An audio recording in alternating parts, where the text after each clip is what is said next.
Hi, listeners. We're running a short survey to learn more about our audience so that we can continue to bring you a podcast you find helpful. If you have a moment, please take the survey at mitsmr.com/podcast survey. You'll receive a complimentary download of MIT SMR's executive guide, How to Manage the Value of Generative AI. Please take the survey this month at mitsmr.com/podcast survey. We'll put that link in the show notes, and thank you for your help.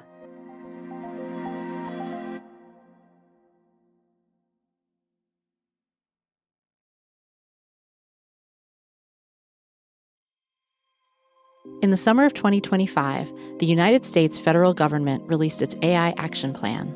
Today, we talk to one of the executives behind it from the U.S. Department of Labor to understand how the agency is thinking about labor trends nationwide in this age of AI. I'm Taylor Stockton from the U.S. Department of Labor, and you're listening to Me, Myself, and AI. Welcome to Me, Myself, and AI, a podcast from MIT Sloan Management Review, exploring the future of artificial intelligence. I'm Sam Ransbotham, Professor of Analytics at Boston College. I've been researching data, analytics, and AI at MIT SMR since 2014, with research articles, annual industry reports, case studies, and now 13 seasons of podcast episodes. In each episode, corporate leaders, cutting-edge researchers, and AI policymakers join us to break down what separates AI hype from AI success. Hi, listeners. Thanks again to everyone for joining us. I'm excited to be talking with Taylor Stockton, Chief Innovation Officer at the U.S. Department of Labor. He leads the exploration of how AI and other emerging technologies are affecting the labor market. He's got a lot of interesting aspects to his background, and I hope we can get into them. But most importantly, he and I met when he was an undergraduate at an Introduction to IS class I taught. Because of this, I feel completely justified in taking full credit for any of Taylor's successes. And I hope our listeners realize that that's completely ridiculous. Taylor, great to talk to you again after so long.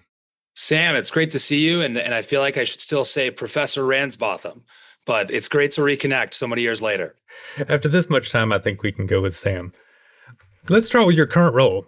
You've got a great overview of the economy right now.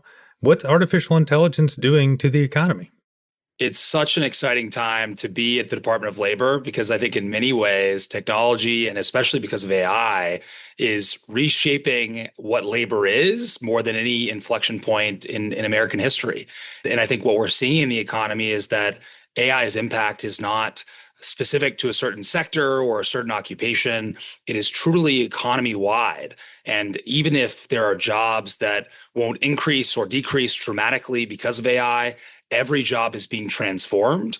And so I think our role at the Department of Labor is to say, how do we have to evolve ourselves in terms of programs and policies to make sure that businesses and workers can really benefit from AI's benefits and navigate its challenges as well? Wow, that's the crux of the whole problem, though. It's like getting the good, but not getting the bad there. Let's get a little detail. What kind of changes are happening? What kinds of things are you seeing? Part of the dynamic that we're seeing, we're working with a lot of different business and industry associations across the economy. And we really believe that AI can shape benefits of productivity and job growth. And so we want businesses to be able to have the tools and resources to adopt this technology and integrate it within their companies. I think part of the challenge that we are hearing from a lot of these businesses in terms of adopting AI is just the change management. The barrier itself is not actually the capabilities of the technology. In many cases, it is traditional change management processes of how do you get a workforce to buy in to the benefits that this technology can bring to them, not just to the enterprise overall, but then how do you translate those benefits through to the different workflows, through to the different job descriptions and org charts. And, I remember from my days in management consulting right out of Boston College of some of these systems for a large enterprise to incorporate might take multiple years just for one system. And as you're looking at AI needing to reshape all of the systems within enterprise, all of the workflows, all of the job descriptions, these are in many cases things that are going to take multiple years. But our role as the Department of Labor is to make sure that we, provide the resources and the funding and the guidance that can hopefully help accelerate that a little bit, such that workers and businesses can see these benefits even earlier. AI hype is loud, but impact is quieter, harder, and more important. Real AI success isn't about better models alone. It's about mindset, leadership, and how technology actually shows up in work. MIT Sloan Executive Education offers AI-focused courses designed to help leaders move beyond experimentation and embed AI into decisions, workflows, culture, and governance. View their online and in-person course offerings at executive.mit.edu/AISMR.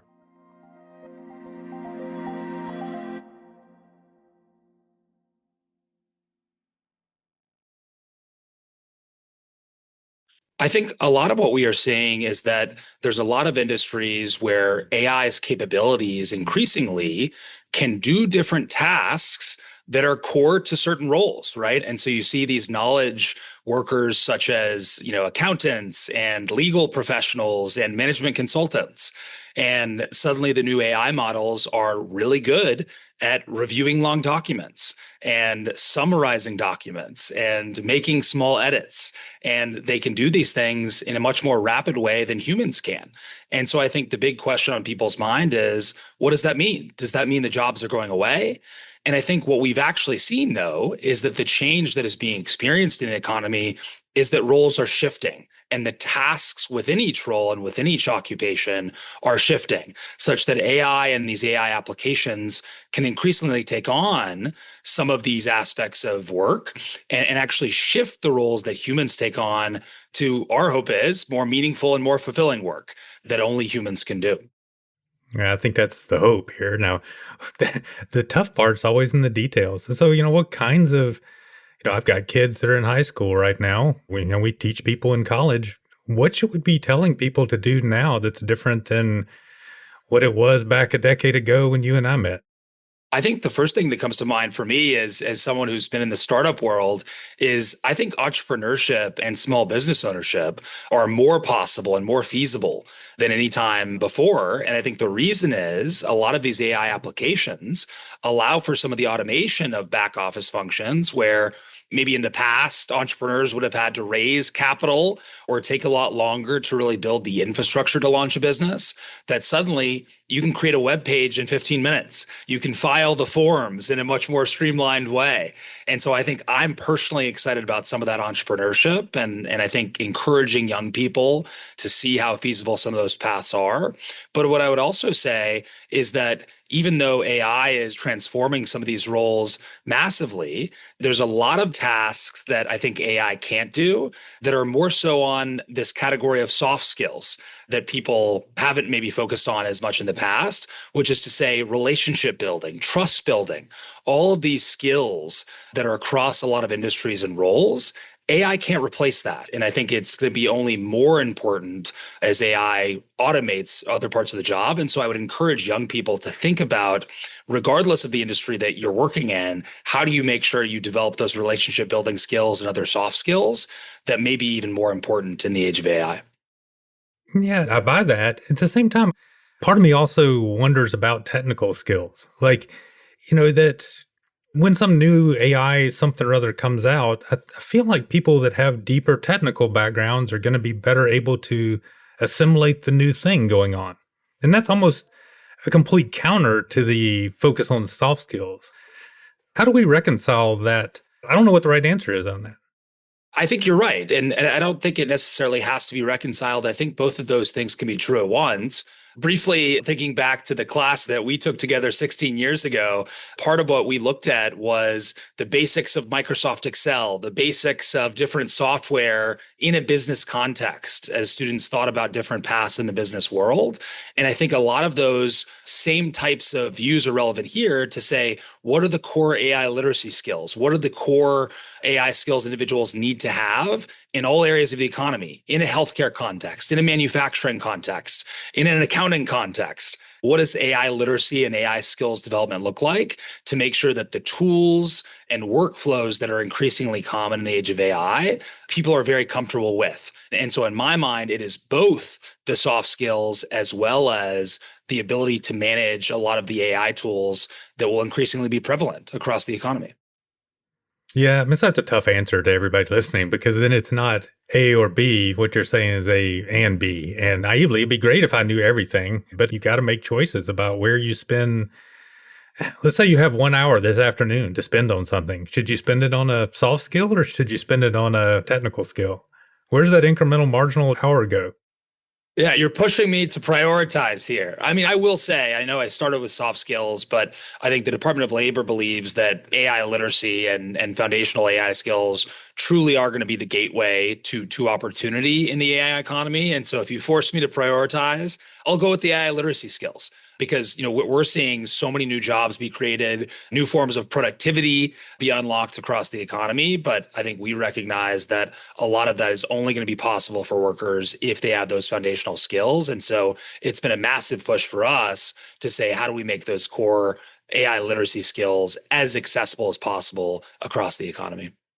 One thing that it feels like a nightmare to me is that just all this stuff changes so quickly. And I'm sure that, everyone's having trouble with that. But what kinds of things are you doing within the Department of Labor to try to keep your finger on that pulse? It's a terrific point, Sam, because I think a lot of the conversations that we have around the challenges of AI, and there's a lot of headlines about some of this doomerism about mass job loss, which, we're not seeing in the data and we don't think this is going to be the case.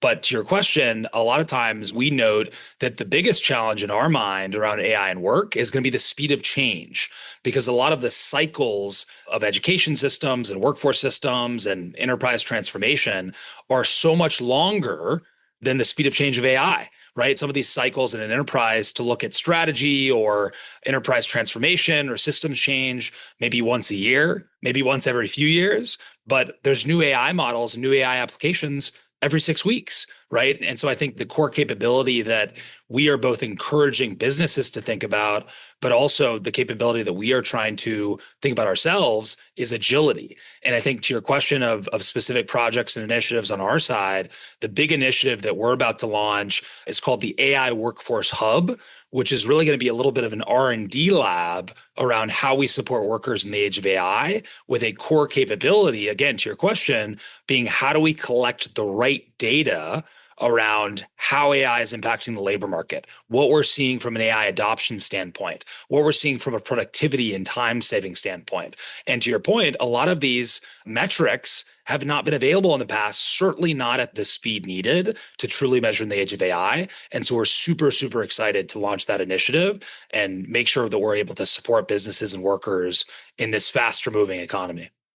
So, talk more about that initiative. Like, when is that happening? How long does that process take? Give us some details. It's been in the works for a while. It was originally announced in the White House's AI action plan that came out in the summer of 2025. And then now early 2026, we're looking to launch as soon as possible. But I think the overall vision is to have that type of agility that can not only take in more information in real time about how AI is impacting work, but I think really crucially, not just have it be a passive research exercise, really be something that's a research and innovation exercise to say, let's translate the data that we're seeing into new policies, into new types of resources, and into funded innovation pilots to say, for example, if there are challenges that we're seeing in the data around entry-level workers and the types of skills that perhaps entry-level workers need in an AI-driven economy, let's also have a set of funded innovation pilots that further explores new models to support those individuals. And so I think that type of research and data collection is one part of it, but that muscle of action, whether it's through policy, through guidance, or through experimented new models, is something that we're super, super excited about. And it does seem like something that'd be very nice to do at a national level, given that we don't want everyone out there making these idiosyncratic, duplicative efforts. And that's exactly the sort of role that we would hope from a common good. And I think what I would also say is that part of the vision is trying to address a challenge that we see right now, which is that the narrative around AI and work feels very fragmented. It feels very speculative. Everyone has their own, thought leadership that they'd like to share on LinkedIn of what they think, the AI workforce will happen in 5 to 10 years. And that's okay. I don't want to discourage that or look down upon that. But it is also something that I think businesses and state workforce agencies struggle with sometimes, is to say, how should we make decisions when there's so much noise around the possible outcomes for workers and for businesses? And so I think our goal is, to your point, how do we use our role as the U.S. Department of Labor to really be the signal through the noise and really be a central source of truth that businesses, that workers, and that state and local governments can come to really understand what's happening and the possible levers to support workers. Yeah, I like that, because at the core of this, there's a lot new going on. And, we've, I think, focused a little bit here on the speed at which it's happening, which I think is important. But there's also just the fundamental problem of it's new. One of the analogies that I think about is we're very good at measuring stuff like how many things we make. When we're talking about how many cars we make, how many X we make, we've got great metrics in our world about counting how many of those we make, and we know how much we sold a car for.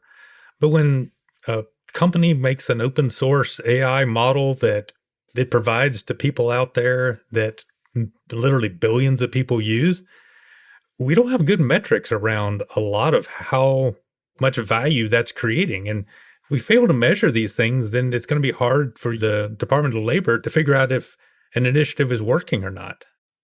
I want to switch back to your comments about entrepreneurship, because I think those are fascinating.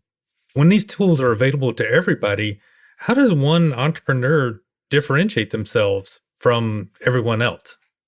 I think it's a great point of the two things that are true in the age of entrepreneurship and the age of AI, which is that it's easier to get started and perhaps easier to get off the ground. Perhaps that's more commoditized, to be able to get going again, build a web page, launch a product, get initial feedback from the market. But to your point, others will be in the same position.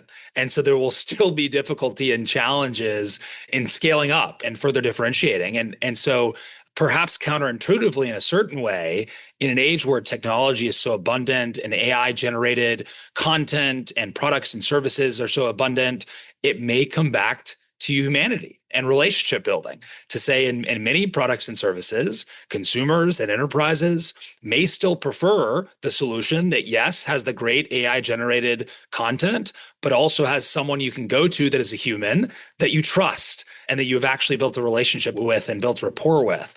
And so I'm hopeful among the different aspects of differentiation will still be the human element. And I was reading about your registered apprenticeships programs and some of these things. Like you say, there's a change management process, both in industry and in society. I don't know how all these things are going to play out. How long does that take? How is that going to happen? We put out a big report as the Department of Labor alongside the Department of Education, the Department of Commerce, called America's Talent Strategy.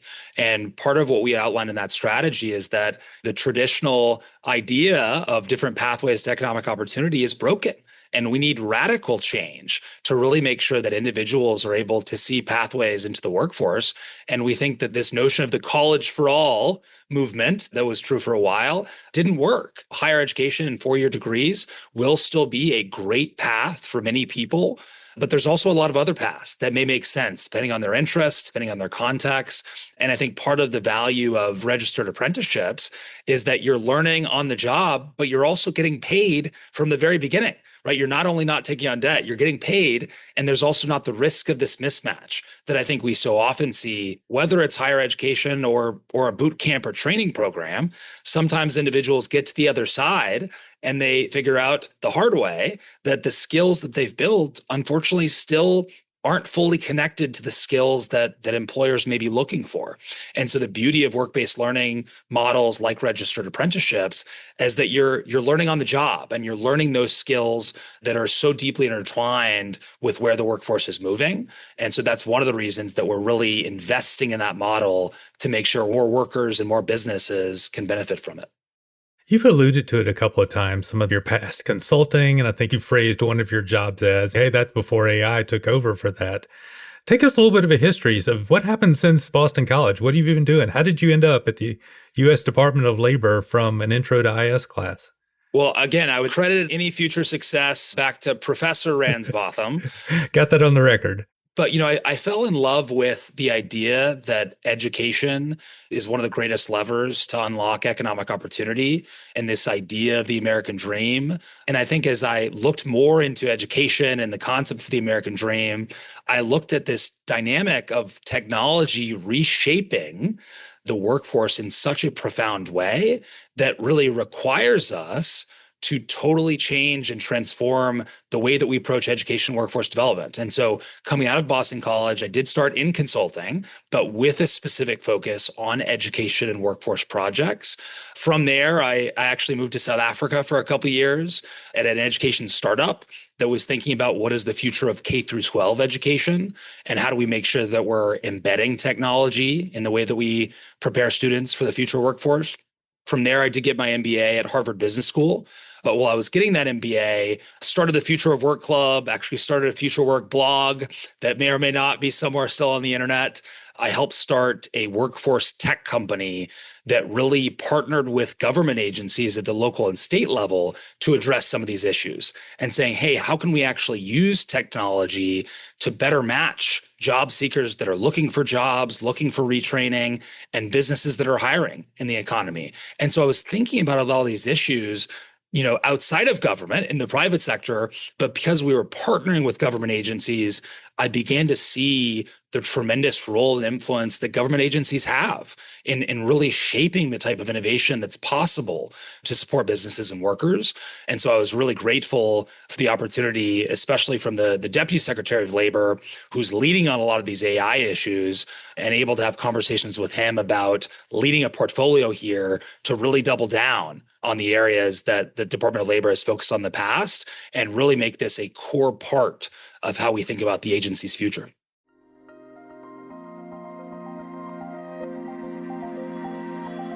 Hi, listeners. On our branded interview segment today, I'm talking with Shayan Mohanty, Chief Data and AI Officer at ThoughtWorks, a global technology consultancy. So when you're thinking about agents at scale, you've talked about designing for those agents, designing for humans. What does designing for agents mean? There are a couple big things that keep coming up. The first is context window economy. So how many tokens are you putting in as input versus how many do you expect to come out? How do you reason about the focus of the density of signal in that context window? And how do you think about context that likely exceeds the context window size? Then you start thinking about, okay, what exactly are agents doing?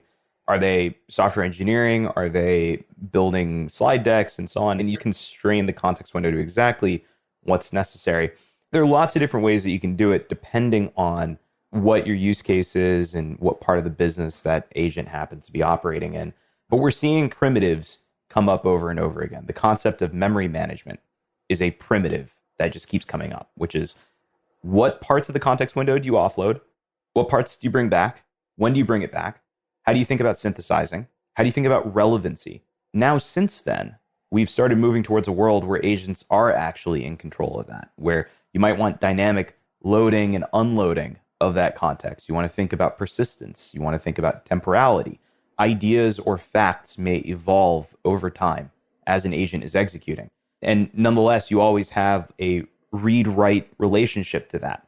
It's all in the spirit of how do I cram in as much density of signal to the LLM as we possibly can. Good start talking about AI agents. Let's get more specific on our next segment. In the meantime, where can our listeners go to learn more about ThoughtWorks' point of view on these issues? Thank you so much for having me. You can learn more at thoughtworks.com. We put out a lot of our content there where we talk about how we think about agentic operating systems and identity and a whole lot more.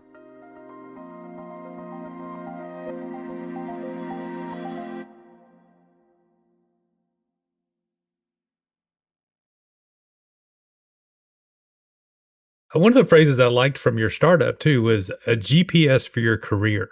I like that because earlier I was kind of pushing you on if I have one incremental hour, where do I spend it? I worry about that a lot, or I think about that a lot. And it's uncertain to me, what's the best next thing for me to do? There's one thing that I could spend an hour this afternoon that would really help me. But what is that? And if I could have that GPS, it feels like that's a great mission. One of the pillars that we spoke about in our big workforce report, America's Talent Strategy, is worker mobility. And I think part of what we observed and reflected on is that individuals need to be able to move through the economy, perhaps so much more than they did in the past. I think a lot of people have the examples of how much they've moved in their career compared to their parents. My mom worked for a real estate company for 42 years. I've already had more jobs than her, still feeling relatively early in my career. And so I think because of that, the need is navigation, right? There's a need to say, how am I able to see the different possible pathways that I might be able to take? But also more critically, not just what those pathways are, but how to get there. And how do I further equip myself with the right skills and right resources to better set myself up for those future options that I'm really interested in? And so what our startup did and many other startups are doing is saying, how do we use technology and AI to personalize that navigation experience to really support people in those future endeavors? Yeah, that personalization level seems critical. Let me transition a bit here. We have a segment where we ask you some short questions, just rapid fire. What's the first thing that comes off the top of your head? What's moving faster or slower about artificial intelligence than you expected? I think part of what's moving faster about artificial intelligence is the underlying model itself, the capabilities itself. It feels like there's a new model, there's a new feature. Again, every week, every 2 weeks, especially with the competition. But the challenge or the slower speed is the infusion within the enterprise. Again, I think there's this hope by technologists that enterprises will just automatically adopt every new feature, whereas in reality, there's a lot more cycles to getting to full usage. What about artificial intelligence frustrates you the most? I think I am a perfect example of someone who constantly gets in arguments with my LLMs. I am very pro AI. I think there's going to be a lot of benefits, but they are certainly not perfect yet. They certainly still make mistakes, and I may have even, raised my voice a few times when interacting with them. Yeah, I think we've all been there. How are people approaching artificial intelligence wrong? I think I wouldn't necessarily say wrong, but I worry. One of the things that I worry about is that there are still too many people and too many businesses, especially small businesses, that are sitting on the sidelines and that are waiting. I think, doing a wait and see approach to say, let's see how this evolves before I jump in. This is a wave that is not going to slow down. It's only going to accelerate. So I would encourage all individuals and all businesses to say, even if you're busy, even if there are other priorities, how do you make time to really making sure you're building the skills to make sure you're not left behind in a lot of the benefits that we're going to see? That's great because it's so easy we're all busy. We're all fill every day, and it's really hard to make that incremental hour to do anything new and different. And I find that true. What do you wish that AI could do better? I think a lot of the areas of AI that I'm most excited about are in scientific and medical research. I think there is so much promise to really addressing issues that affect a lot of people's lives. And I think it's something that we're seeing some investment in by AI companies, but I wish the emphasis and the prioritization would be even more, right? There's sometimes new features or new product offerings that they launch and you say, is this really the greatest impact option for humanity? I won't name any, but perhaps your listeners can think of a few. But that medical research side, again, there is so many people that suffer from long-term diseases that I think AI, if used the right way, can save lives. And I'm really hopeful about that. Yeah, I agree with that. That makes sense to me because if you think back 100 years ago, we were still sort of barely doing surgery. We were barely using anesthesia. I mean, we've had massive advances over the last 100 years, and it's kind of exciting to think what the next 100 could bring. What should I have asked you? Is there anything you wanted to cover that we didn't get in? I would just say that one of the biggest things on my mind right now is how we shift the societal narrative around AI and work. Even as the job data and productivity data looks positive, I think the reality is that there is a public sentiment question here that we have to talk about, that people are fearful and people are skeptical and people are uncertain. And a lot of what the Department of Labor is trying to do is say, how do we shift the narrative from fear to optimism? and make sure that everyone is able to benefit from the jobs, from the productivity, and from the meaningful nature of some of the shifts that AI can bring. And I think it's going to be a long journey. And I think the Department of Labor is up for that journey, but we're looking for private sector partners and others to partner with to make sure we are telling the story in the right way to benefit American workers across the country. Yeah, that's great. In the big picture, it makes sense, but in the small picture, it's really important too. This has been great. It's been fun catching up. I hope maybe in 15, 16 years, we'll catch up again and we'll see what other wonderful things you've done. But thanks for taking the time to talk with us today. Thanks again, Sam. Really important conversation, and appreciate you having me on. Thanks for tuning in today. On our next episode, I'll speak with Jackie Canny, Chief People and AI Enablement Officer at ServiceNow. Please join us then. Thanks for listening to Me, Myself, and AI. Our show is able to continue in large part due to listener support. Your streams and downloads make a big difference. If you have a moment, please consider leaving us an Apple Podcasts review or a rating on Spotify, and share our show with others you think might find it interesting and helpful.